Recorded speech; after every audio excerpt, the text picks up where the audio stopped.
Yuna did not retreat quietly. She requested a private meeting with Junho that afternoon, not as a colleague, but as someone who believed history gave her access. She closed the door behind her and stood without sitting. "You are changing things too quickly," she said. "You are forcing distance where there should be understanding." He remained seated. "You created distance without permission." "I acted in your interest," she replied. "Your family expects stability, reputation, someone who fits. Amara does not." "That was not your decision to make," he said.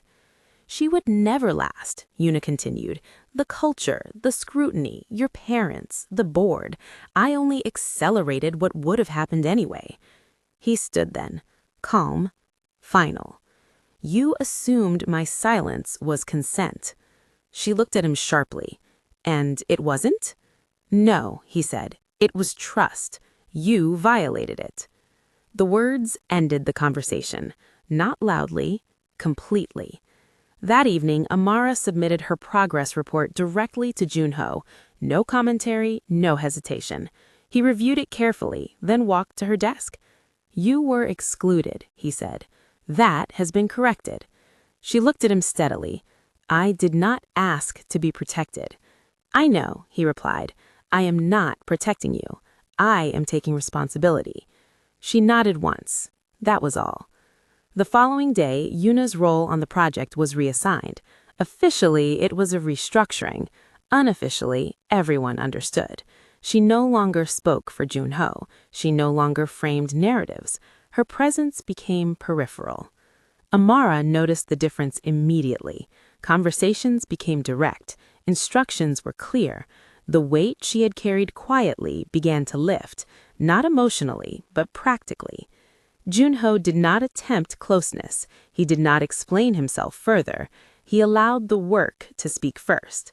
That restraint mattered. By the end of the week, Amara stood in the same office where she had once questioned her place. Nothing about the environment had changed visibly, yet everything had shifted. The project entered its final phase. Deadlines tightened. Reviews became more frequent.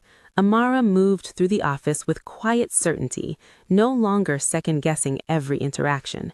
She spoke when necessary, delivered results, and remained composed. The tension that once followed her had faded, replaced by measured respect. Junho watched the change carefully, not from distance, but with awareness. He noticed how she now occupied space without hesitation, how she no longer deferred unnecessarily, how her decisions carried weight. This was who she had always been. The environment had simply caught up.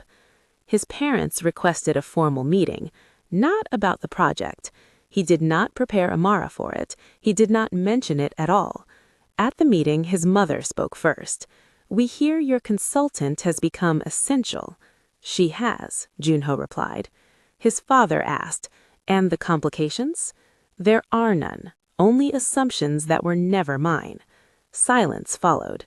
It was not approval, but it was not resistance either. That evening, Junho approached Amara as she packed her laptop. "The project will conclude in 3 weeks," he said. "Yes," she replied. "I am prepared. There is an option, to extend or not." She looked at him. "You are asking me to choose." "I am," he said, without pressure. She considered him carefully. "I did not come here for permanence. I came here to do my work." "I know," he replied. "That is why I'm asking." She closed her laptop. "Then my answer is not today." "That is acceptable," he said. They stood there briefly. No tension, no misunderstanding, just clarity. As she walked away, Junho realized something fundamental had shifted, not because of confrontation or declaration, but because the choice now rested with her. And that is where it belonged. The final review began without ceremony. Amara presented the completed framework with precision, each metric aligned, each decision justified. The room listened, not because she demanded attention, but because the work held it. When she finished, there were no immediate questions. Junho closed the file. Approved. The word carried weight. After the meeting, the corridor emptied. Junho waited until the last door closed before speaking. "You handled that well." "I handled it as required," Amara replied. "Yes, and more." She paused. "You are being careful. I am being accurate." They walked together towards the elevators, not close, not distant, aligned. "I need clarity," Amara said as the doors opened. "Not reassurance, not intention, clarity. You will have it, without conditions." The elevator descended in silence. Later that evening, Junho reviewed the final contracts. One line remained unresolved, the extension clause.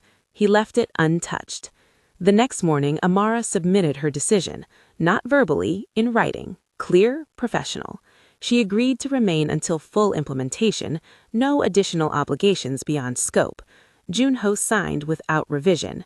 No expectations were spoken, no narratives were assumed. What remained between them was not tension, but mutual understanding. Outside the office, Seoul continued unimpeded. The office was quiet, not empty in a dramatic way, but settled. Amara stood by the window, her notebook closed in her hands. Junho did not rush toward her. He walked slowly and stopped where his presence would not feel like pressure. "I need to correct something," he said, completely and clearly. She turned to face him, her expression guarded. "You should have done that a long time ago." "You're right," he replied. "What you were told about me being engaged was not true. There was no marriage, no agreement, no woman waiting in the background. That impression should never have been allowed to exist. I take responsibility for that." Her jaw tightened. "Do you know what it is like to think you are crossing a line you never meant to cross? To believe you are being watched, judged, tolerated instead of chosen?"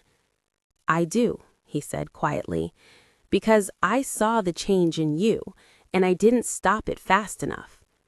She let out a slow breath. "You let Yuna speak for you. You let her decide what I was allowed to know." "I did, and that was my mistake. I underestimated what she was doing. I thought I was controlling the situation by handling it quietly. I thought removing her influence professionally was enough. I didn't realize that silence was also a message, and it hurt you." Amara shook her head slightly. "She made it seem like I was a problem that needed managing, like my presence was temporary, inconvenient, and barely acceptable." "That was never how I saw you," he said. "From the beginning, I saw your work, your discipline, your clarity. What Yuna did was distort reality. She redirected messages, reframed conversations, and fed you half-truths. I corrected her access, removed her authority, and made sure your work spoke directly for itself. But I failed to sit you down and say this clearly, and I am sorry for that." She looked at him steadily. "An apology does not erase the anger." "I am not asking it to," he said. "You had every right to be angry. You were placed in a position where your dignity felt negotiable. That should never happen to anyone, least of all you." Her voice softened but did not break. "I came here to work. I didn't come to fight assumptions about my skin, my background, or whether I belonged in your world." "I know," he said, "and I should have protected you openly, not strategically. I fought for you in the ways I knew how at the time, through structure, through decisions, through removing interference. But I see now that what you needed was not quiet defense. You needed clarity. You needed my voice." She was silent for a moment. Then she said, "You left me alone with my doubts." "Yes," he answered, "and that is on me." He paused, then continued. "I want you to know that nothing Yuna said reflected my intentions. Not about marriage, not about family, not about limits. My family does not decide for me. I do, and I would not allow anyone to speak on my behalf again." Amara studied him carefully. "And if they disapprove?" "Then they disapprove," he said. "That is not your burden." The anger in her eyes did not disappear, but it settled into something steadier. I needed to hear that, not earlier, now. He nodded. Then let this be the point where we stop assuming and start speaking. No intermediaries, no silence that can be misread. She exhaled, the tension easing slightly from her shoulders. I can accept that, but trust will not return instantly. I don't expect it to, he replied. I am prepared to earn it properly. They stood there without urgency. Nothing was resolved in a neat way, but nothing was hidden anymore. The misunderstanding had been named. The apology had been given without excuse. What remained was not confusion or pressure, but honesty and the space to rebuild on clear ground. The end.